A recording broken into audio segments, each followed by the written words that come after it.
Hello friends, जय हिंद। स्वागत है आप सभी का पी मैक्स क्लासेज के यूट्यूब चैनल पर। तो आज हम लोग पढ़ने चल रहे हैं 12th फिजिक्स का दूसरा चैप्टर, और इसको वन शॉर्ट वीडियो में हम लोग पूरा चैप्टर फुल डिटेल में कवर करेंगे, सारा डेरिवेशन कवर करेंगे। तो कॉपी और पेन लेकर बैठें, नोट बनाते चलें, सारा डेरिवेशन दोहराते चले, पूरा चैप्टर फिनिश कर लें। तो आइए स्टार्ट करते हैं। सेकेंड चैप्टर है वैद्युत फ्लक्स। वैद्युत फ्लक्स एवं गॉस का प्रमेय, एवं गॉस की प्रमेय, वैद्युत फ्लक्स एवं गॉस की प्रमेय। तो एक मिनट देख लिया जाए आ रहा है या नहीं। ठीक है, तो वैद्युत फ्लक्स तथा गॉस की प्रमेय। अब इसमें सबसे पहली हेडिंग है, बिना टाइम वेस्ट किए पिछला चैप्टर का न्यूमेरिकल और पिछले चैप्टर का सारा डेरिवेशन हम लोगों ने कवर कर लिया है। तो इस चैप्टर को आज कवर करेंगे और इसके न्यूमेरिकल नेक्स्ट वीडियो में हो जाएंगे। तो दो वीडियो में, आज और कल में, ये पूरा चैप्टर आपका फिनिश हो जाएगा। तो सबसे पहली हेडिंग है अपने पास वैद्युत फ्लक्स। कौन सी हेडिंग है? वैद्युत फ्लक्स। वैद्युत flux, electric flux, electric flux. ठीक है, तो जैसा कि पता है, अगर कहीं कोई चार्ज स्थित रहता है, अगर कहीं कोई आवेश स्थित है, तो उससे बल रेखाएं निकलती हैं। क्या निकलती हैं? बल रेखाएं। धनावेश से बल रेखाएं बाहर की ओर निकलती हैं और ऋणावेश में बल रेखाएं उसकी तरफ आती हुई नजर आती हैं। ये पिछले चैप्टर में हम लोगों ने बात किया था। तो बल रेखाएं निकलती हैं। ठीक है, तो चलो मान लो ये कोई चार्ज है, तो यहां से ढेर सारी बल रेखाएं क्या हो रही होंगी? निकल रही होंगी। ठीक है, क्या हो रही होंगी? बल रेखाएं। ये कोई काल्पनिक पृष्ठ है, ये कोई क्या है? एक इमेजिनरी पृष्ठ है, काल्पनिक पृष्ठ है। क्या है? काल्पनिक पृष्ठ है। हमने इमेजिन कर लिया कि यहाँ कुछ ऐसा कोई पृष्ठ है। इस पर हमने एक छोटा सा एरिया लिया। क्या लिया? छोटा सा एरिया। अब इसका एरिया वेक्टर किधर होगा? तो इसका ये हो जाएगा क्या? Area vector, D A vector, area vector. कहीं भी अगर हम यहाँ पर छोटा सा एरिया लें तो इसका एरिया वेक्टर होगा सामने की ओर। यहाँ पर अगर एरिया ले छोटा सा तो इसका एरिया वेक्टर होगा इधर। यहाँ पर अगर छोटा सा एरिया लें तो इसका एरिया वेक्टर ऊपर। ठीक है, यहाँ पर अगर छोटा सा एरिया लें तो इसका एरिया वेक्टर किधर? सामने की ओर। हमेशा एरिया वेक्टर उस एरिया के तल के, प्लेन के परपेंडिकुलर होता है, लंबवत होता है। तो मान लो ये छोटा सा हमने एरिया लिया, पूरा एरिया नहीं इस काल्पनिक पृष्ठ का। तो यहाँ से तो बल रेखाएं ढेर सारी निकल रही हैं। तो मान लिया यहाँ से कुछ बल रेखाएं भी निकल रही हैं। ठीक है, ढेर सारी बल रेखाएं निकल रही हैं इस पृष्ठ से।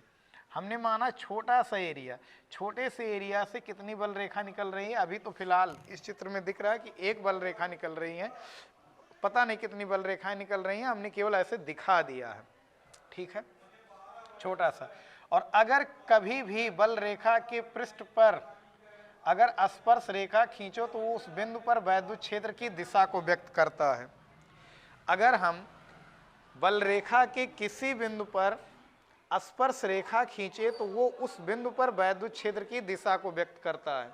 तो मान लिया एरिया वेक्टर और इसके बीच का कोण जो है वो कितना है? थीटा है। एरिया वेक्टर और वैद्युत क्षेत्र वेक्टर के बीच का कोण कितना है? थीटा है। बात समझ में आई? यहाँ से ढेर सारी बल रेखाएं निकल रही हैं इस चार्ज से। ठीक है, ढेर सारी बल रेखाएं निकल रही होंगी चारों तरफ। तो क्या है वैद्युत फ्लक्स? समझते हैं फिर से। ये पूरी बात समझ लिए होंगे। जब कोई चार्ज कहीं स्थित होता, कोई आवेश कहीं स्थित होता, उससे ढेर सारी बल रेखाएं निकल रही होती हैं। इस काल्पनिक पृष्ठ से होकर तो ढेर सारी बल रेखाएं निकल रही होंगी।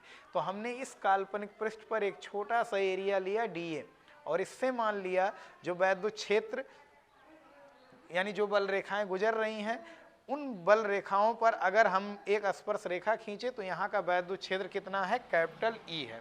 और वैद्युत क्षेत्र और एरिया वेक्टर के बीच का कोण कितना है? थीटा। तो दो तरह की परिभाषाएं हैं वैद्युत फ्लक्स की। किसी काल्पनिक पृष्ठ के, किसी काल्पनिक पृष्ठ से, किसी काल्पनिक पृष्ठ के छोटे से क्षेत्रफल से या किसी क्षेत्रफल से होकर गुजरने वाली वैद्युत बल रेखाओं की संख्या की माप को वैद्युत फ्लक्स कहते हैं। इस एरिया में से जितनी बल रेखाएं निकल रही हैं वो वैद्युत फ्लक्स है। इस एरिया में से जितनी बल रेखाएं निकल रही हैं उस इतने एरिया का वैद्युत फ्लक्स उतना होगा। तो एक चीज तो श्योर है, इस एरिया से गुजरने वाला वैद्युत फ्लक्स कम होगा, इस एरिया से गुजरने वाला वैद्युत फ्लक्स ज्यादा होगा। ठीक है। जब कोई आवेश कहीं पर स्थित होता है तो उससे ढेर सारी बल रेखाएं निकल रही होती हैं। अगर उन बल रेखाओं के मार्ग में हम कोई पृष्ठ रख दें तो उसमें से होकर जितनी बल रेखाएं निकलती हैं वही वैद्युत फ्लक्स है। तो किसी वैद्युत क्षेत्र में किसी काल्पनिक पृष्ठ से होकर गुजरने वाली बल रेखाओं की संख्या की माप को ही क्या कहते हैं? वैद्युत फ्लक्स कहते हैं। और हमने मान लिया इस काल्पनिक पृष्ठ पर, पूरे से नहीं हम मान रहे हैं, पहले छोटे से एरिया से गुजरने वाला जो फ्लक्स है वो कुछ है, और यहाँ का वैद्युत क्षेत्र कितना है? वेक्टर ई है, और कोण कितना है इन दोनों के बीच का? थीटा। ठीक है। तो वैद्युत फ्लक्स को हम लोग प्रदर्शित करते हैं फाई ई से। किस अक्षर से? फाई ई से। वैद्युत फ्लक्स निम्नलिखित दो बातों पर निर्भर करता है। पहला, वैद्युत क्षेत्र पर। किस पर निर्भर करता है? वैद्युत क्षेत्र पर। और ये जो वैद्युत फ्लक्स होता, अच्छा अगर एरिया छोटा सा है तो वैद्युत फ्लक्स भी क्या होगा? छोटा सा। और छोटा सा वैद्युत फ्लक्स है तो डी फाई। और छोटा सा ये जो वैद्युत फ्लक्स है ये और किस पर निर्भर करता है? तो ये एरिया पर निर्भर करता है। ठीक है। और ये जो वैद्युत फ्लक्स है ये निर्भर करता है इन दोनों के बीच के कोण के कोज्या के समानुपाती होता है। यानी जो वैद्युत फ्लक्स होता है वो निम्नलिखित तीन बातों पर निर्भर करता है। कितनी बातों पर? तीन बातों पर। तीनों को मिलाएंगे, तीनों नियमों को मिलाएंगे तो डी फाई ई समानुपाती ई डी ए कितना हो जाएगा? Cos theta. E D A cos theta. अनुक्रमानुपाती हटता है तो बराबर आएगा, एक नियतांक आएगा। प्रयोगों के आधार पर यहाँ जो नियतांक होता है वो कितना होता है? 1 होता है। ठीक है। अब ये तो छोटे से एरिया से गुजरने वाला जो फ्लक्स है वो डी फाई ई है। इसलिए पूरे एरिया से, पूरे पृष्ठ से गुजरने वाला वैद्युत फ्लक्स कितना हो जाएगा? Integration of D phi E is equal to integration of E D A cos theta. D से इंटीग्रल हट जाएगा तो कितना आ जाएगा? फाई ई बाहर हो जाएगा, कॉस थीटा बाहर हो जाएगा, इंटीग्रेशन ऑफ डी ए। और इस पूरे का एरिया हमने मान लिया कितना है? ए है, तो डी से इंटीग्रल यहाँ भी हट जाएगा, यानी phi E is equal to आ गया अपने पास ई, और डी से इंटीग्रल हट जाएगा तो बचेगा ए और कॉस थीटा, ये आ गया। इस चीज को हम लोग लिख सकते हैं, या phi E is equal to हो जाएगा कितना? E dot A. या बहुत सी बुकों में यही चीज लिखा रहता है, phi E is equal to E dot integration of D A. ठीक है, इंटीग्रेशन ऑफ डी ए। तो ये आ गया। किसी, पहला परिभाषा क्या है? वैद्युत क्षेत्र में स्थित किसी काल्पनिक पृष्ठ से होकर गुजरने वाली जितनी भी बल रेखाएं होती हैं उसकी माप को ही क्या बोलते हैं? वैद्युत फ्लक्स। तो अगर हमें पूरा वैद्युत फ्लक्स कैलकुलेट करना है तो हम पहले एक छोटा सा एरिया मानेंगे डी ए। ठीक है। और यहाँ वैद्युत क्षेत्र कितना है? Vector E.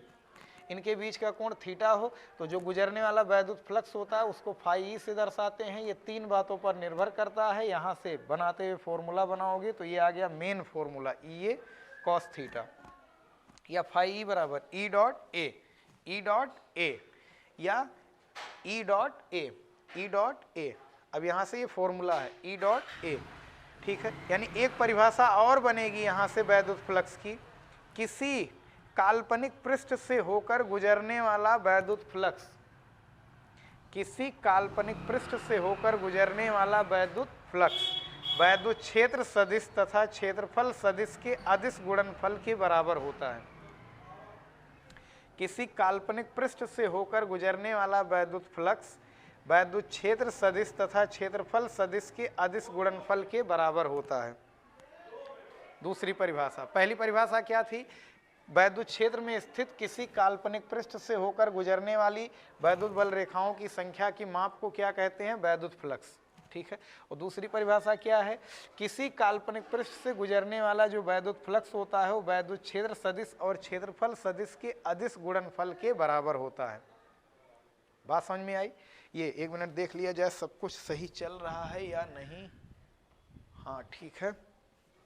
तो ये वैद्युत फ्लक्स आ गया अपने पास, फाई ई बराबर ई डॉट ए, और छोटे से एरिया के नाते फ्लक्स छोटा सा होगा, बड़े से एरिया के नाते फ्लक्स बड़ा होगा, तो E dot integration of D A, या फाई ई बराबर कितना हो जाएगा, ई डॉट या डी फाई ई अगर कोई पूछेगा तो D phi E is equal to E dot D A, E dot D A, ये फॉर्मूला बड़ा पॉपुलर रहेगा, डी फाई ई बराबर ई डॉट डी ए, या फाई तो डी हटा दो, अगर डी हटाना है तो दोनों तरफ डी हटा सकते हो, या मेन फॉर्मूला है। बात समझ में आई? ई ए कॉस थीटा कैसी राशि है, तो वैद्युत फ्लक्स अदिश राशि है। कैसी राशि है? अदिश राशि है, वैद्युत फ्लक्स अदिश राशि है, ठीक है। इसका एसआई मात्रक क्या होने वाला है, तो जरा देख लेते हैं एसआई मात्रक भैया, यहीं से फॉर्मूले से वैद्युत क्षेत्र का कितना होता है, ई डॉट ए वैद्युत क्षेत्र और एरिया, तो वैद्युत क्षेत्र का न्यूटन पर कूलाम और एरिया का मीटर स्क्वायर, तो न्यूटन मीटर स्क्वायर पर कूलाम। यहीं से बीमा अगर निकालेंगे, इंपॉर्टेंट बीमा, तो बीमा निकालेंगे तो क्या हो जाएगा, बल का mlt पावर -2, आवेश का at और लंबाई का l स्क्वायर, तो कितना हो जाने वाला फाइनल बीमा, ml cube t power -3 a power कितना -1, ये इसका क्या आ जाएगा बीमा। बात समझ में आई? तो इसका बीमीय सूत्र होता है ml cube t power -3 a power -1 वैद्युत फ्लक्स का, ठीक है। तो वैद्युत फ्लक्स कैसी राशि है, अदिश राशि है। किस अक्षर से प्रदर्शित करते हैं, किस लेटर से, तो फाई ई से इसे रिप्रेजेंट करते हैं, ठीक है। फॉर्मूला क्या है, phi E is equal to E A cos theta, या ई डॉट ए या ई डॉट डी ए जब लगाएंगे तो डी फाई छोटा सा फ्लक्स होगा। तो एक चीज, जितना ज्यादा एरिया होगा उतना ज्यादा फ्लक्स होगा, जितना प्रबल वैद्युत क्षेत्र होगा उतना ज्यादा फ्लक्स होगा, ठीक है। बात समझ में आई? अब जरा देखते हैं कि अगर काल्पनिक पृष्ठ ऐसे है और बल रेखाएं गुजर रही हैं ऊपर की ओर, काल्पनिक पृष्ठ रखा हुआ ऐसे और बल रेखाएं जा रही हैं ऊपर की ओर, यानी ये जो पृष्ठ खींचा गया है ये पृष्ठ जो है बल रेखा के लंबवत है। तो अगर कहेगा जो काल्पनिक पृष्ठ है वो बल रेखा के लंबवत है, तो लंबवत बल रेखाएं किधर जा रही हैं, ऊपर, और ये जो पृष्ठ रखा है इसका एरिया वेक्टर भी किधर है, ऊपर, दोनों एक ही दिशा में हो गए। और अगर कहेगा लंबवत तो यूज करेंगे 0, और कहेगा समांतर, पृष्ठ ऐसे है और बल रेखाएं ऐसे जा रही हैं, रखा है पृष्ठ समांतर, तो कहेगा समांतर तो कोण यूज करेंगे कितना, 90 डिग्री। ये बात पता होना चाहिए। तो वैद्युत फ्लक्स समझ में आया, दो परिभाषाएं हैं, सारे सूत्र हैं, छोटे से एरिया के नाते फ्लक्स छोटा होगा, बड़े एरिया के नाते फ्लक्स बड़ा होगा। अदिश राशि है, एसआई मात्रक क्या है, न्यूटन मीटर स्क्वायर पर कूलाम, बीमा क्या होता है, ये बात पता होनी चाहिए, ठीक है। तो दो परिभाषाएं हैं, ये लिख सकते हो छोटा सा अगर वैद्युत फ्लक्स के बारे में आ जाएगा, ठीक है। चलिए इसको मिटाते हैं।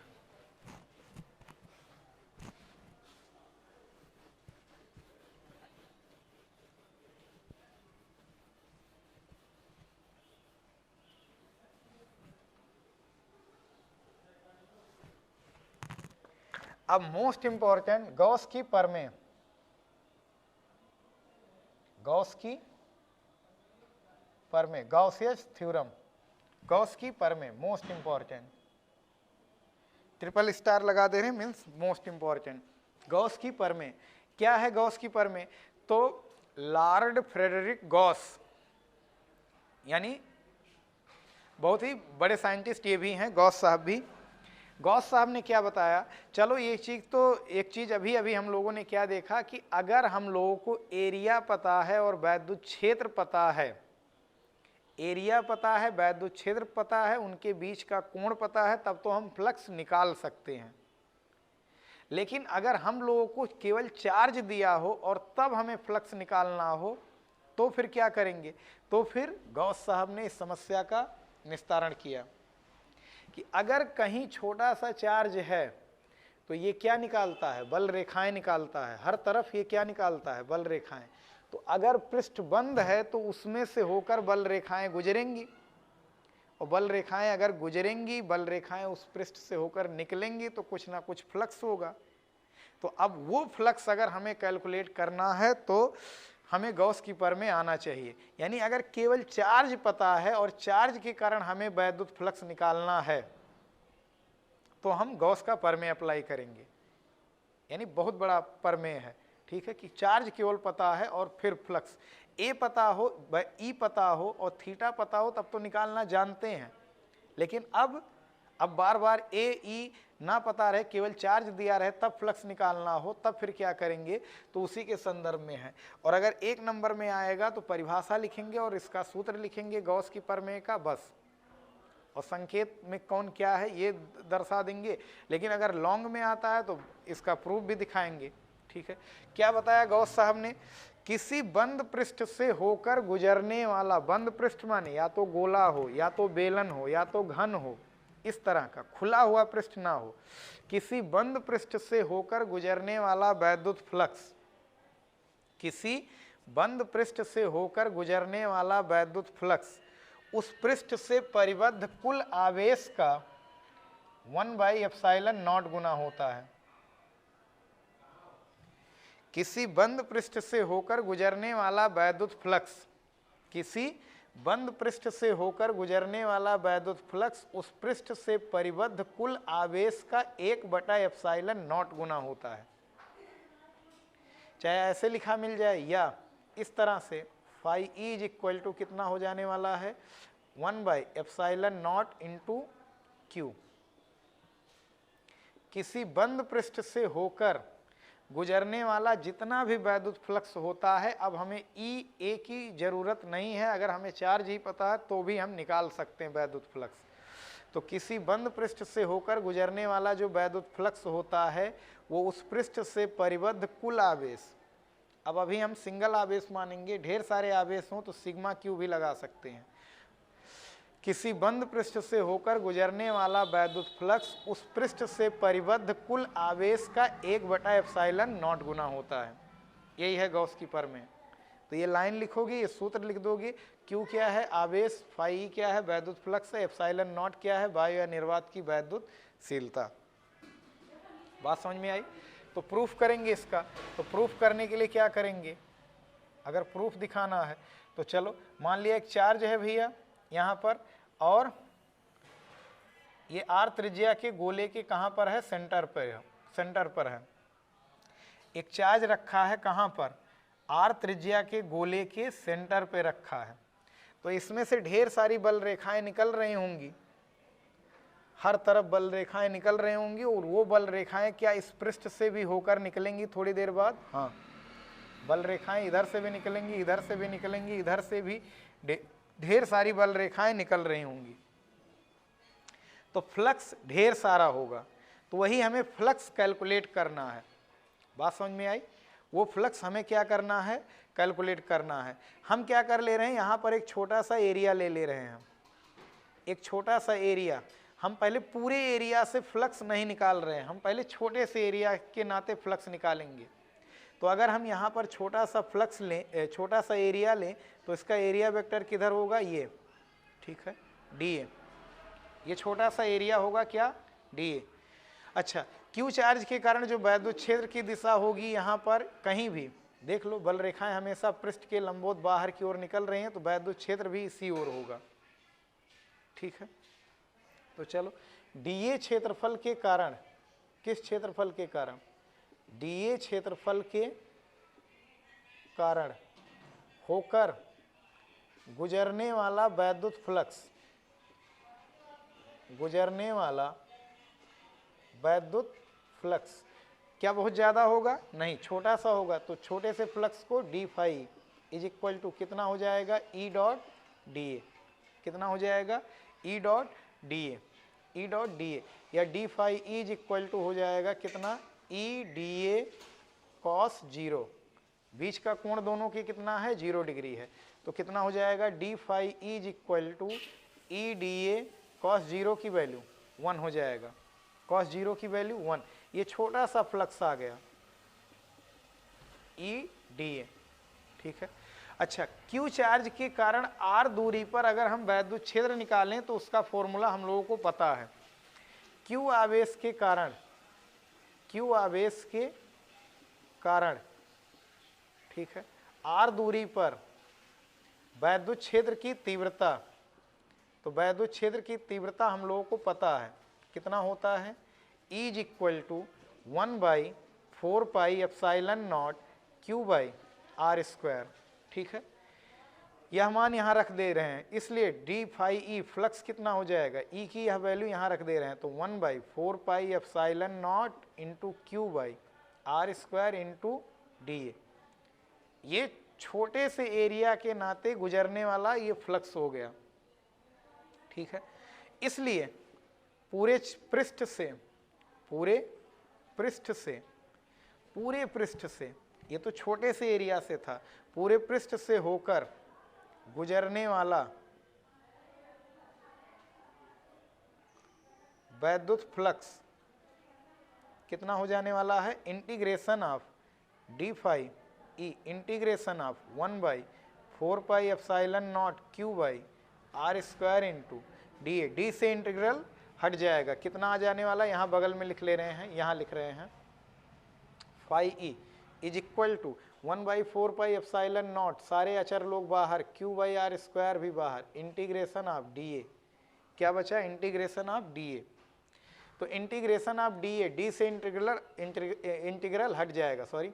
तो ऐसे छोटे छोटे एरिया को अगर हम जोड़ें तो पूरे गोले का एरिया आ जाएगा, और गोले का एरिया, गोले का वक्र पृष्ठ या गोले का पृष्ठीय क्षेत्रफल कितना होता है, 4πr²। तो phi E is equal to हो जाएगा 1/4πε0 Q/r², इंटीग्रेशन ऑफ dA हो जाएगा कितना, 4πr², 4π से 4π कैंसिल आउट, r² से r² कैंसिल आउट, क्या आ गया अपने पास formula, phi E is equal to 1/ε0 into Q। बड़ा इंपॉर्टेंट।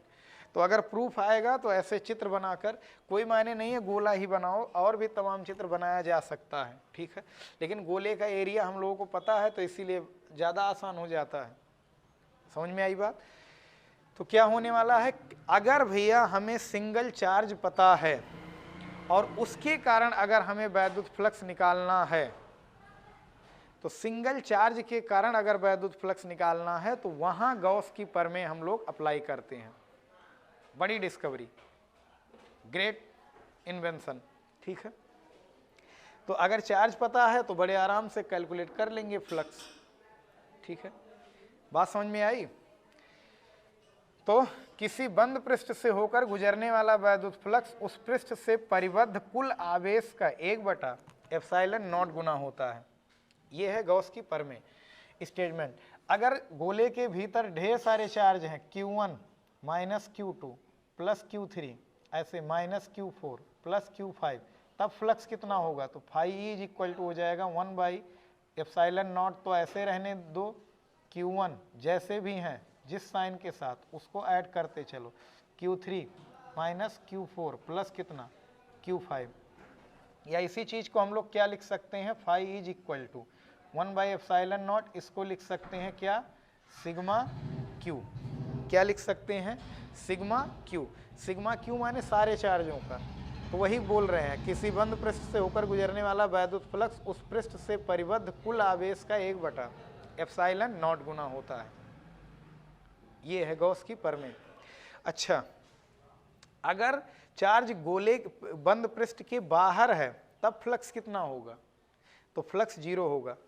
अगर चार्ज गोले के कहाँ है, बाहर है यहाँ, तब फ्लक्स कितना होगा, 0। लेकिन भीतर है, बंद पृष्ठ के भीतर है, तब फ्लक्स 0 नहीं होगा।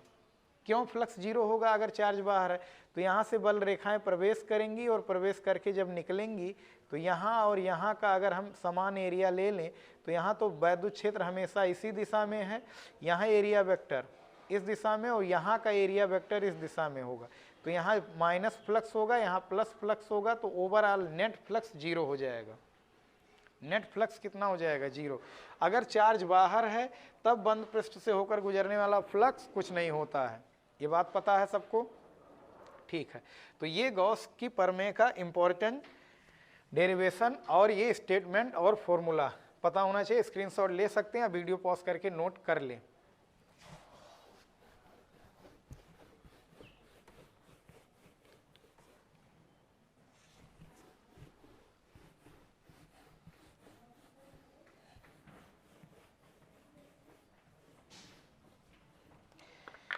अब नया डेरिवेशन है भैया गॉस की प्रमेय का। अब हमने गॉस की प्रमेय को तो पढ़ लिया, और एक चीज और भी बता दे रहे हैं कि जो फ्लक्स होता है, जो वैद्युत फ्लक्स होता है, वो किसी भी वस्तु के आकार पर और आकृति पर निर्भर नहीं करता है।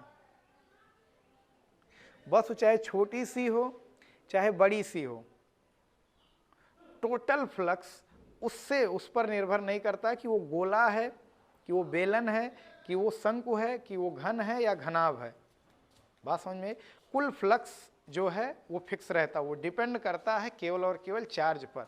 चार्ज बड़ा है तो फ्लक्स ज़्यादा होगा, चार्ज कम है तो फ्लक्स कम होगा। एक बार देख लिया जाए। अब पढ़ेंगे हम लोग गॉस के प्रमेय के अनुप्रयोग। तो गॉस का प्रमेय हम लोगों ने पता कर लिया कि अगर हमें चार्ज पता है तो फिर हम बड़े आराम से, ठीक है, फ्लक्स निकाल सकते हैं। तो अब इसका एप्लीकेशन पढ़ेंगे, कहाँ कहाँ इसको अप्लाई किया जा सकता है। ठीक है, तो सबसे पहला डेरिवेशन है अनंत लंबाई के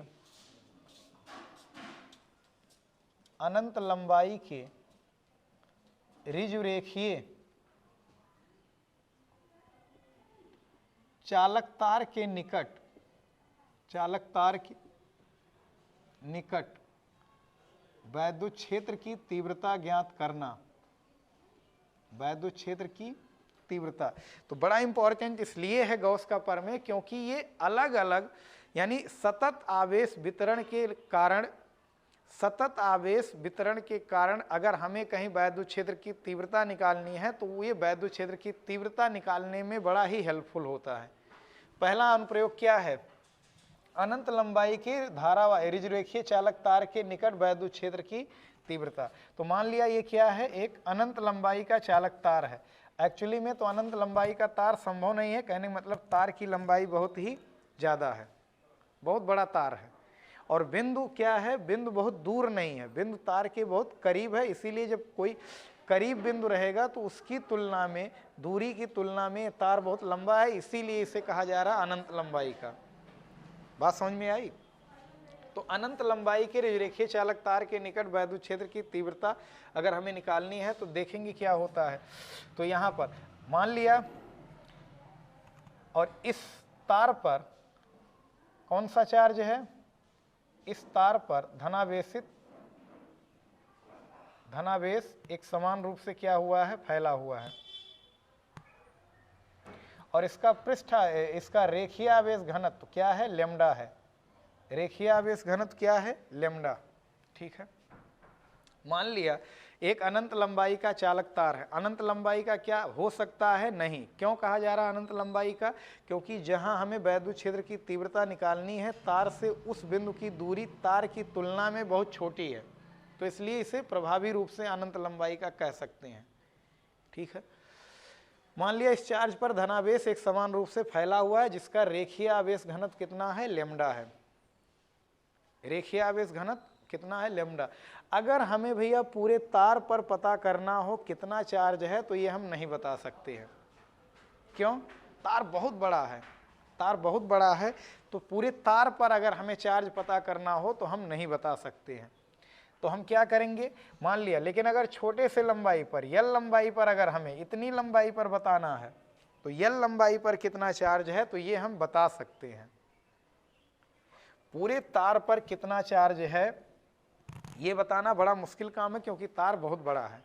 हाँ, लेकिन अगर उसकी लंबाई फिक्स कर दें तो उस लंबाई पर कितना चार्ज है ये हम बता सकते हैं। तो मान लिया हम तार की लंबाई कितना ले लिए? यल ले लिए। तो यल लंबाई पर माना चार्ज कितना है? यल लंबाई पर अगर क्यू चार्ज है, माना तार के यल लंबाई पर वितरित आवेश क्या है? स्मॉल q है। इसलिए एकांक लंबाई पर वितरित आवेश क्या कहलाता है? रेखीय आवेश घनत्व। रेखीय आवेश घनत्व क्या हो जाएगा? Lambda is equal to Q by L. Lambda is equal to Q by L. L लंबाई पर अगर क्यू चार्ज है तो एकांक लंबाई पर क्यू बाई एल, और क्यू बाई एल को ही क्या बोलते हैं? रेखीय आवेश घनत्व कहते हैं, लेमडा कहते हैं। रेखीय आवेश घनत्व लेमडा बराबर होता है कितना? Q by L. कितना होता है? Q by L. तो हाँ, इस लंबाई पर यानी एल लंबाई पर कितना चार्ज है इसको हम एक्सप्लेन कर सकते हैं। चलो, इस तार से माना आर दूरी पर भैया यहां पर एक बिंदु है P, जहां हमें वैद्युत क्षेत्र की तीव्रता निकालनी है। तो हम करेंगे क्या? यहां से होते हुए एक गॉसियन पृष्ठ की कल्पना करेंगे। जिस भी बिंदु पर हमें वैद्युत क्षेत्र की तीव्रता निकालनी है वहां से होते हुए एक गॉसियन पृष्ठ खींच दो। अब गॉसियन पृष्ठ बेलन हो सकता है, गोला हो सकता है, ये दो सबसे पॉपुलर गॉसियन पृष्ठ हैं, बेलन और गोला। तो माना इस तार से आर दूरी पर यहां पर अगर हमें वैद्युत क्षेत्र निकालना है तो यहां से होकर एक गॉसियन पृष्ठ खींच रहे हैं, और ये गॉसियन पृष्ठ होगा एल लंबाई का बेलन। क्या होगा? एल लंबाई का बेलन होगा। एल लंबाई का बेलन, वही जितनी लंबाई पर हमने चार्ज पता किया उतनी लंबाई का एक बेलन खींच लो। क्यों? अगर ये तार है यहाँ से आर दूरी पर, यहाँ आर दूरी, अगर हर तरफ से R R R R R R दूरी के पॉइंटों को मिलाएं तो क्या बन जाएगा? एक बेलन बन जाएगा। काल्पनिक पृष्ठ है, कोई एक्चुअल पृष्ठ नहीं है, बस केवल हेल्प ले रहे हैं, और इसी काल्पनिक पृष्ठ को गॉसियन पृष्ठ भी कहते हैं। बात समझ में आई? तो अनंत लंबाई का, मान लिया एक अनंत लंबाई का चालक तार है, ऋजुरेखीय माने सीधा चालक तार है, जिस पर धनावेश एक समान रूप से फैला हुआ है। माना तार की एल लंबाई पर वितरित आवेश क्यू है। एल लंबाई पर, पूरे लंबाई पर तो हम चार्ज नहीं बता सकते हैं, तो इसलिए रेखीय आवेश घनत्व lambda is equal to Q by L. Lambda is equal to कितना? Q by L. अब हमें भैया इस तार से आर दूरी पर यहाँ वैद्युत क्षेत्र की क्या निकालनी है? तीव्रता। ठीक है, मान लो ये पी पॉइंट है। तो अब इस बेलन में तीन तरह के पृष्ठ हैं। बेलन में कितने तरह के पृष्ठ होते हैं? तीन। दो वृत्ताकार और एक वक्राकार। दो समतल पृष्ठ और एक वक्राकार पृष्ठ। कितने तरह के पृष्ठ होते हैं? तीन तरह के पृष्ठ। तो जैसा माहौल इधर होगा वैसा ही सेम माहौल इधर भी होगा। ठीक है, अच्छा, प्लस है तो बल रेखाएं किधर निकल रही होंगी? बाहर की ओर। बल रेखाएं किधर निकल रही होंगी? हर जगह बाहर की ओर। वैद्युत बल रेखाएं किधर निकल रही होंगी? बाहर की ओर। और यहाँ पर अगर छोटा सा एरिया लें तो इसका एरिया वेक्टर कितना होगा? बाहर की ओर डीए वेक्टर। यहाँ भी वही सेम हाल होगा, लेकिन यहाँ अगर एरिया वेक्टर लें तो क्या होगा? बाहर की ओर। ठीक है, समझ में आई बात? तो इसको पृष्ठ 1 मान ले रहे हैं, इसको पृष्ठ 2 मान ले रहे हैं, इसको पृष्ठ 3 मान ले रहे हैं। दो समतल पृष्ठ हैं और एक वक्र पृष्ठ है। तो जरा बताना, हम पहले कुल फ्लक्स कैलकुलेट करेंगे। पृष्ठ 1 के डीए क्षेत्रफल से, कितने क्षेत्रफल से? डीए क्षेत्रफल से होकर गुजरने वाला वैद्युत फ्लक्स, होकर गुजरने वाला वैद्युत फ्लक्स कितना हो जाएगा? डी फाई 1 मान लेते हैं। कितना हो जाएगा? E dot DA. E dot DA, और ई डॉट डीए क्या होता है? ई डीए कॉस 0, कॉस 90। कॉस 90, यहाँ बीच का कोण कितना? 90। कॉस 90 0, खत्म, कोई फ्लक्स नहीं है। यानी इसलिए फाई 1 कितना हो जाएगा? अगर इंटीग्रेशन भी कर देंगे तो टोटल फ्लक्स कितना आएगा? 0। इसी प्रकार फाई 2 कितना होगा? यहाँ से होकर गुजरने वाला फ्लक्स भी 0 रहेगा, तथा फाई 3 जो होगा वो 0 नहीं होगा। वो कितना होगा? ई डी ए कॉस 0 होगा। E D A cos 0, D A भी इधर, ई भी इधर, E D A cos 0, D phi 3। बात समझ में आई? डी फाई 3 कितना हो जाएगा? ई डी ए, यहाँ पर सॉरी, ये इंटीग्रेशन बाद में करेंगे। डी फाई 3 बराबर इतना, तो D phi 3 is equal to कितना हो जाएगा? ई डी ए कॉस 0 की वैल्यू 1। इंटीग्रेशन कर दो तो डी डी हट जाएगा, तो यानी कितना आ जाने वाला है? Phi E is equal to, phi 3 is equal to E A. यानी यहाँ से फ्लक्स 0 नहीं हुआ, इसलिए कुल फ्लक्स कुल फ्लक्स कितना हो जाएगा, फाई ई मान लो, phi E is equal to हो जाएगा phi 1 plus phi 2 plus phi 3, phi 1 0, phi 2 0, phi 3 कितना है ई ए। तो फ्लक्स ओवरऑल फ्लक्स कितना आ गया, ई इंटू ए। ए कौन सा एरिया है, ये वक्र पृष्ठ का एरिया है, ये वक्र पृष्ठ वाला एरिया है। समतल पृष्ठ के नाते कोई फ्लक्स आया ही नहीं, तो ये कुल फ्लक्स आ गया ई इंटू ए के बराबर। अब जरा बताना लास्ट में, इसलिए phi E is equal to, यहाँ पर ई तो ई ही रहने दो, ए को लिख सकते हैं 2 पाई आर एच नहीं, यहाँ पर R L, 2 pi R L, ठीक है। एरिया को 2 पाई आर एच होता है, वक्र पृष्ठ का area 2 pi R H, 2 pi R L कर देंगे रहे हैं। क्या हो जाने वाला है, गॉस की प्रमेय लगा दो, इसको इक्वेशन फर्स्ट कर लो, ठीक है। गॉस की प्रमेय से क्या आएगा, फाई इज इक्वल टू, अभी पढ़े हैं, क्यू बाई एप्सिलॉन नॉट, समीकरण नंबर 2, 1 व 2 से, 1 व 2 से, तो 1 व 2 से तुलना करोगे, 1 व 2 से तुलना करेंगे तो कितना हो जाने वाला है, E into 2 pi R L is equal to Q by epsilon naught, Q by epsilon naught. Q की जगह यहाँ से हम मान रख सकते हैं लेमडा एल, तो अपने पास आ जाएगा E into 2 pi R L is equal to lambda L divide by epsilon naught, L से एल कैंसिल आउट, ये जाएगा नीचे। तो एक लाइन और लिख रहे हैं, क्या हो जाने वाला है, 1 by 2 pi R into lambda by epsilon naught, 2 से गुणा कर दे रहे हैं ऊपर नीचे, तो 2 से गुणा करेंगे तो ई इज इक्वल टू हो जाएगा 1 बाई 4 पाई, और एप्सिलॉन नॉट इधर आर को ले जा रहे हैं उधर, तो 2 लेमडा डिवाइड बाई आर। ये आ गया भैया वैद्युत क्षेत्र की तीव्रता का सूत्र। किसी अनंत लंबाई के चालक तार के कारण आर दूरी पर अगर हमें, और जिस पर एक समान रूप से चार्ज फैला हुआ है, तो आर दूरी पर अगर हमें वैद्युत क्षेत्र की तीव्रता निकालनी है, तो वैद्युत क्षेत्र की तीव्रता का ये क्या है, फॉर्मूला है 2 लेमडा बाई आर। इसलिए 2 से गुणा किए, मर्जी करे काट भी सकते हो, इसलिए गुणा कर दिए क्योंकि इसका मान हमें डायरेक्ट पता है, ठीक है। यानी देख रहे हैं दूरी बढ़ने पर वैद्युत क्षेत्र की तीव्रता घटती है। तो अगर इसका ग्राफ बनाओगे तो ग्राफ इस तरह से बनेगा, ई समानुपाती 1 बाई आर, इधर हो जाएगा ई, इधर हो जाएगा आर। पहले ई ज़्यादा है, दूरी और बढ़ गई, आर कम, दूरी और बढ़ गई, आर कम हो जाएगा। समझ में आई बात। तो अनंत लंबाई के रेखीय चालक तार के निकट वैद्युत क्षेत्र की तीव्रता कितनी होती है, 1 by 4 pi epsilon naught 2 lambda by R. बड़ा ही इंपॉर्टेंट डेरिवेशन, ठीक है।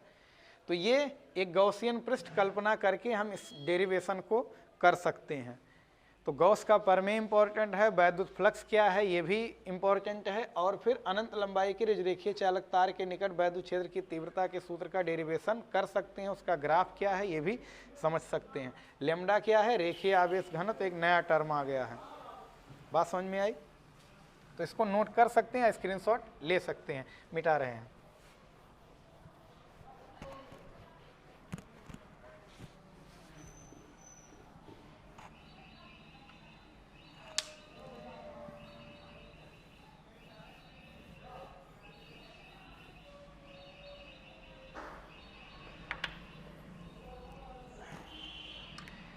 नेक्स्ट डेरिवेशन है, दूसरा अनुप्रयोग है, अनंत विस्तार की समतल अचालक चादर के निकट वैद्युत क्षेत्र की तीव्रता। तो बिना टाइम वेस्ट किए मान लिया एक क्या है, एक अनंत विस्तार वाली समतल अचालक चादर है जिस पर धनावेश एक समान रूप से फैला हुआ है, ठीक है।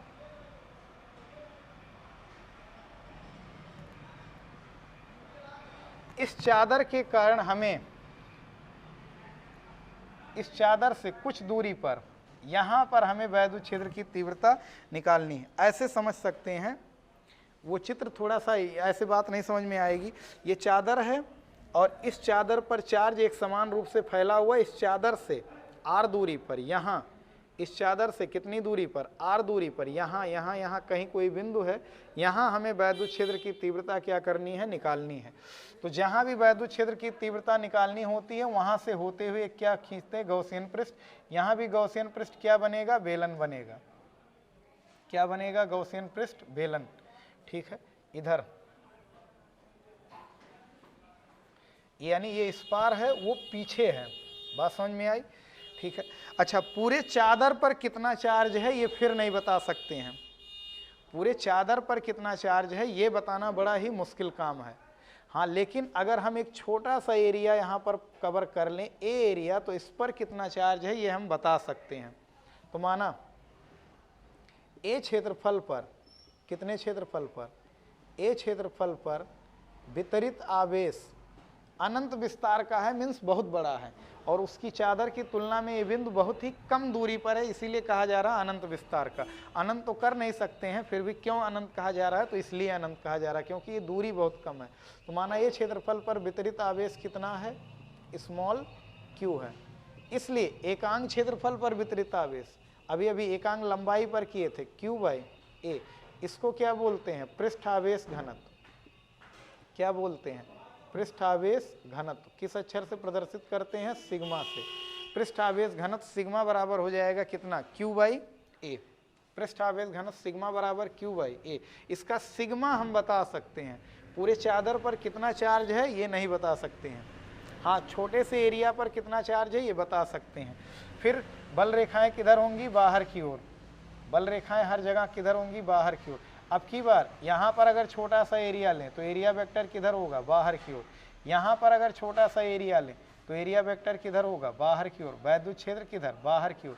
ये दोनों एक दिशा में, लेकिन यहाँ लंबवत है, तो यहाँ इसको 1 मान ले रहे हैं, इसको 2, और इधर भी वैसा पृष्ठ है, जैसा माहौल 1 की तरफ होगा वैसा ही किधर होगा? 2 की तरफ होगा।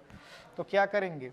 पृष्ठ 1 से, पृष्ठ 1 के डीए क्षेत्रफल से जो काम पिछली बार कर रहे थे वही फिर फ्लक्स निकालेंगे। पृष्ठ 1 के डीए क्षेत्रफल से होकर गुजरने वाला फ्लक्स, गुजरने वाला वैद्युत फ्लक्स क्या हो जाने वाला है? छोटे से एरिया से फ्लक्स छोटा सा होगा, ठीक है, तो कितना हो जाने वाला? D phi 1 is equal to E dot D A. क्या हो जाने वाला है? D phi 1 is equal to E D A cos 0। Cos 0 की वैल्यू 1, तो क्या आ जाएगा? D phi 1 is equal to E D A. ठीक है, क्या आ गया? ई डी ए।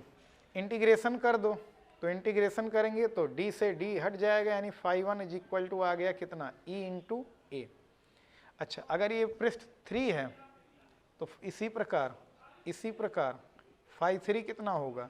फाई 3 भी होगा कितना? e। अच्छा, लेकिन फाई 2 कितना होगा? फाई 2 होगा 0। क्यों? बीच का कोण कितना होगा? 90 डिग्री, तो फाई 2 हो जाएगा 0। इसलिए कुल फ्लक्स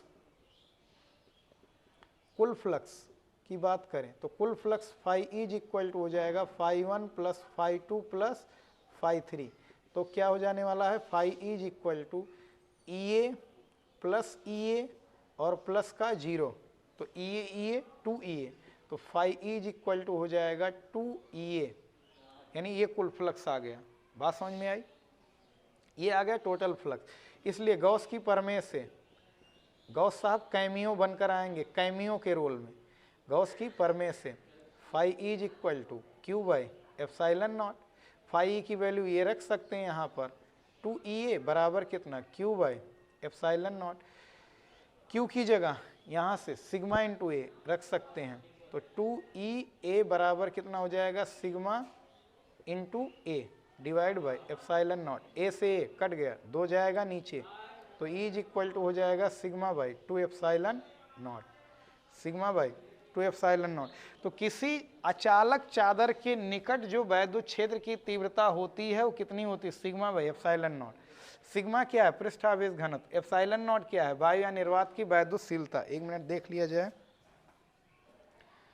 हाँ, सही चल रहा है। और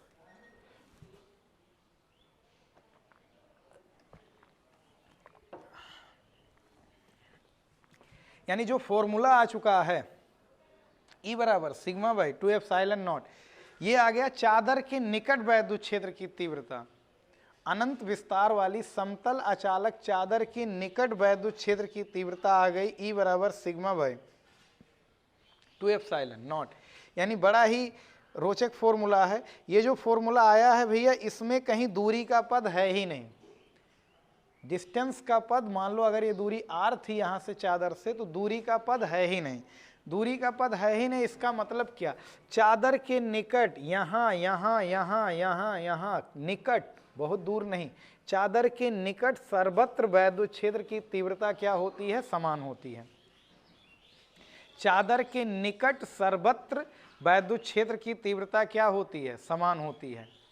चादर के निकट वैद्युत क्षेत्र की तीव्रता कहीं भी, निकट कहीं भी वैद्युत क्षेत्र की तीव्रता हर जगह क्या होती है, समान होती है। बात समझ में आई? तो ये डेरिवेशन कर सकते हैं, इसको नोट कर सकते हैं, स्क्रीनशॉट ले सकते हैं।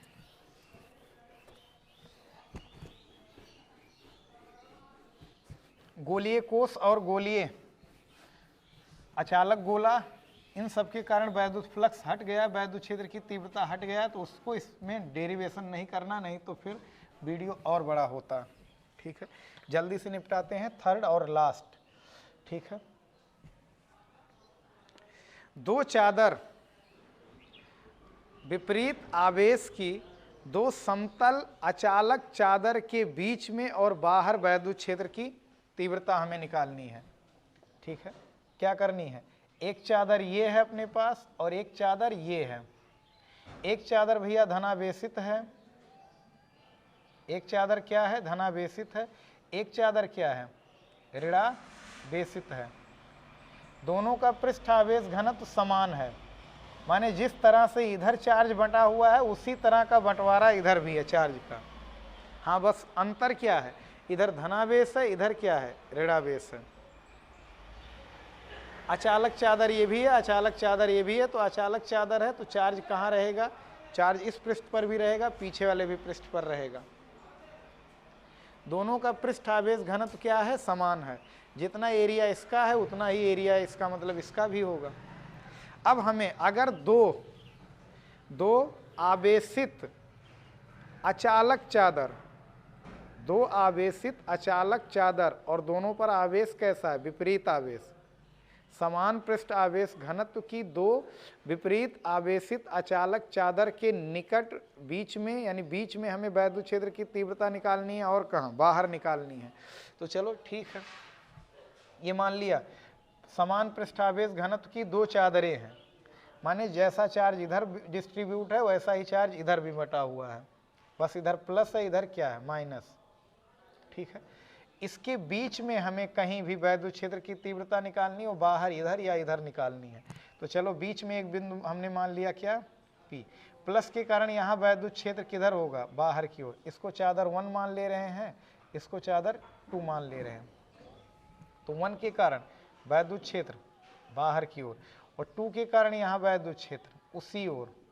ठीक है, कितने वैद्युत क्षेत्र हो गए, 2 वैद्युत क्षेत्र। तो चलो जरा बताना, चादर 1 के कारण, चादर 1 के कारण P बिंदु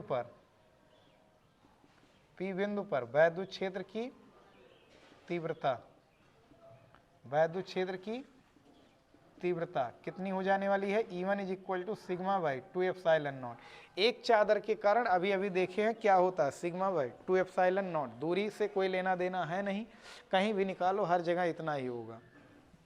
चादर 2 के कारण, चादर 2 के कारण P बिंदु पर वैद्युत क्षेत्र की तीव्रता ये भी कितनी होगी, उतनी ही, क्योंकि पृष्ठावेश घनत्व समान है।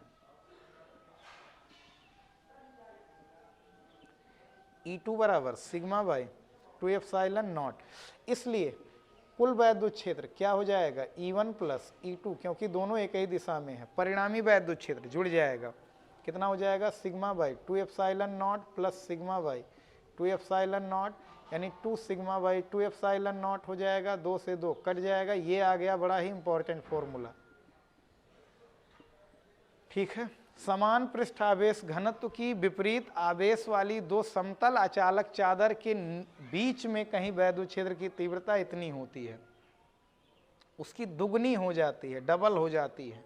जो सिंगल के कारण था उसका डबल हो गया। ठीक है, ये लॉजिक हम लोग यूज करेंगे कैपेसिटर में।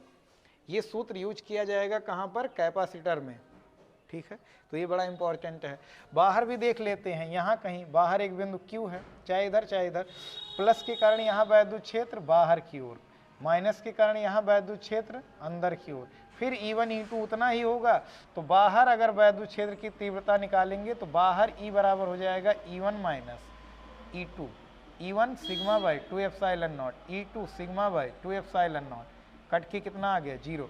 यानी बाहर वैद्युत क्षेत्र की तीव्रता कितनी होती है 0, क्योंकि दोनों एक दूसरे के प्रभाव को निरस्त कर देते हैं।